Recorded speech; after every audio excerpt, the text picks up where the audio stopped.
नमस्कार, मैं हूं रविंद्र जैन और आप देखना शुरू कर चुके हैं सबकी खबर। इस समय मध्य प्रदेश में आईएएस अधिकारियों की मीट चल रही है। दरअसल मध्य प्रदेश भर में तैनात आईएएस अधिकारी इस समय भोपाल में अपने परिवार के साथ एंजॉय कर रहे हैं। कहीं कैट वॉक हो रही है, कहीं गीतों का कार्यक्रम चल रहा है, कहीं फिल्म देखी जा रही है, कहीं क्रिकेट खेली जा रही है और ये होना भी चाहिए। आईएएस अधिकारी काफ़ी तनाव में काम करते हैं। वर्ष में एक बार परिवार के साथ भोपाल में सब मिलते जुलते हैं, एक दूसरे से अपने विचारों का आदान प्रदान करते हैं और 3 दिन एंजॉय करते हैं। लेकिन इस रंग में भंग करने का काम कर दिया है मध्य प्रदेश की ही आईएएस अधिकारी नेहा मारविया ने।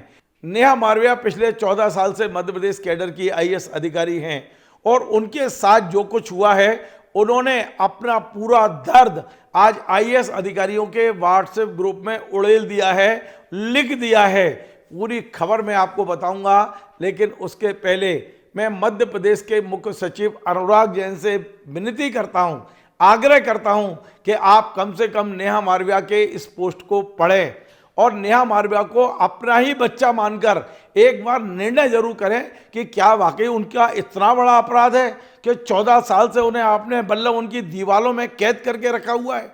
ये कैद करने की बात मैं नहीं बोल रहा हूं, नेहा मारविया ने आज अपने पोस्ट में लिखा है। दरअसल पूरा मामला क्या है वो मैं आपको विस्तार से बताता हूं। दरअसल जो भोपाल में आईएएस मीट हो रही है, इसी मीट के दौरान भोपाल में व्हाट्सएप ग्रुप है जो RRIAS का है, यानी सीधी भर्ती के आईएएस अधिकारियों का ये व्हाट्सएप ग्रुप है। और इसमें आईएएस अधिकारी ज्ञानेश्वर पाटिल ने एक कंसेप्ट नोट लिखा था।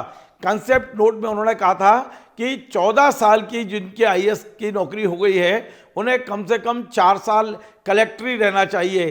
4 साल कलेक्टर रहने पर उन्हें सांस्कृतिक, सामाजिक, राजनीतिक फील्ड की इतनी अनुभव हो जाता है कि वे आगे के जीवन में बहुत आसानी से काम कर पाते हैं, तमाम सारी परेशानियों को दूर कर पाते हैं। मध्य प्रदेश की तमाम सारी जो परेशानियां हैं या मध्य प्रदेश राज्य के विकास को लेकर वे निर्णय ले पाते हैं। इस तरह की एक पोस्ट ज्ञानेश्वर पाटिल ने लिखी थी। बस इसी पोस्ट के जवाब में नेहा मारविया ने जो लिखा है वो उनका पूरा दर्द है। नेहा मारविया ने ये क्यों लिखा है ये मैं आगे बताऊंगा। पहले मैं आपको पढ़ के बता रहा हूं कि नेहा मारविया ने इस पोस्ट पर, हालांकि उन्होंने अंग्रेजी में लिखा है, मैं स्क्रीन पे उनका जो स्क्रीनशॉट मुझे मिला है वो मैं स्क्रीनशॉट दिखाता हूं और उसका हिंदी रूपांतरण आपको पढ़ के बताता हूं। नेहा जी ने लिखा है, बहुत दुख होता है जब इस मुद्दे पर चर्चा की जाती है। मुझे 14 वर्ष की नौकरी में एक भी फील्ड पोस्टिंग नहीं मिली। 3.5 वर्ष मुझे पंचायत ग्रामीण विकास विभाग में उप सचिव बनाकर बिठाया गया, फिर 2.5 साल से राजस्व विभाग में उप सचिव बनाया और बगैर काम के बिठा रखा है। 9 महीने से हालात ये है कि मैं सिर्फ ऑफिस आती हूँ और घर चली जाती हूँ।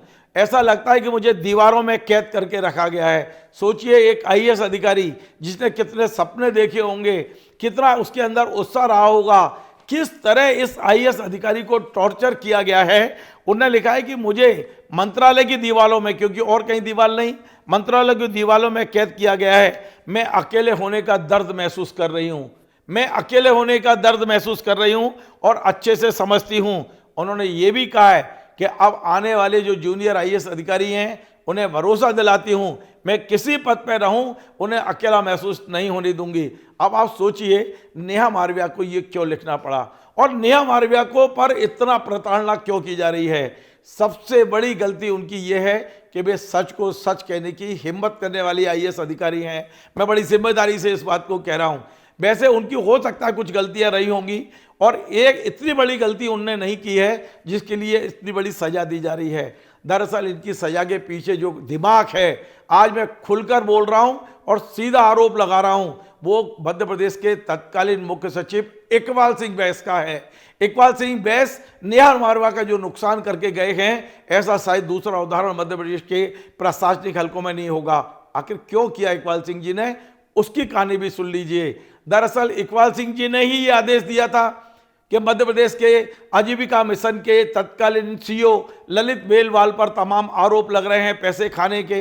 इतने गंभीर आरोप वहां भर्ती करने के, बहुत सारे गंभीर आरोप थे। वो नेहा मारविया तो नहीं कहा कि मुझे आप जांच दे दीजिए, आपने नेहा मारविया को जांच दे दी। नेहा मारविया ने ईमानदारी से जांच कर दी 64 पेज की रिपोर्ट में नेहा मारविया ने साफ साफ लिख दिया कि ललित बेलवाल दोषी है, ललित बेलवाल के खिलाफ एफआईआर होना चाहिए, उन्हें जेल भेजना चाहिए, बस यही अपराध है। और पूरा मध्य प्रदेश जानता है कि ललित बेलवाल जो आईएफएस ऑफिसर रहा है, जो संविदा पर लंबे समय तक आजीविका मिशन में रहे हैं, उन्होंने क्या क्या किया है, क्या क्या गुल खिलाए हैं, यदि जांच हो जाए तो शेष जीवन वो अपने जेल में काट सकते हैं। हम जिम्मेदारी से इस बात को कह रहे हैं। लेकिन ललित बेलवाल इन्हीं इकबाल सिंह के नाक के वाल थे। वो पूरी दुनिया एक तरफ हो जाए पर इकबाल सिंह जी ललित बेलवाल का नुकसान नहीं कर सकते थे। इस रिपोर्ट को दबा कर रखा गया, इतनी शिकायतें हुई, हाई कोर्ट तक के डायरेक्शन मिल गए, लेकिन आज तक इस पर कार्रवाई नहीं हुई। हाँ, कार्रवाई हो गई वो जांच करने वाली नेहा मारविया के ऊपर, कार्रवाई उनके ऊपर हुई है। और मुझे तो ये भी बताया गया है कि दरअसल इसके अलावा भी एक और मामला है, और ये मामला भी व्हाट्सएप ग्रुप का ही है। इसी व्हाट्सएप ग्रुप में नेहा मारविया ने एक आईएएस अधिकारी को लेकर कोई टिप्पणी कर दी थी, और उस टिप्पणी के बाद नेहा मारविया को ग्रुप से हटाया भी गया था। और उस आईएएस अधिकारी की पत्नी ने कहा था कि जब तक मैं नौकरी करूंगी तब तक नेहा मारविया को मैं कहीं पर पोस्टिंग नहीं होने दूंगी। ये हाल है मध्य प्रदेश का। आखिर मुख्यमंत्री जी क्या कर रहे हैं? मध्य प्रदेश के बेहद ईमानदार, योग्य, सक्षम मुख्य सचिव जी क्या कर रहे हैं? क्यों एक महिला को इतना प्रताड़ित किया गया है, हमारी समझ में नहीं आता है।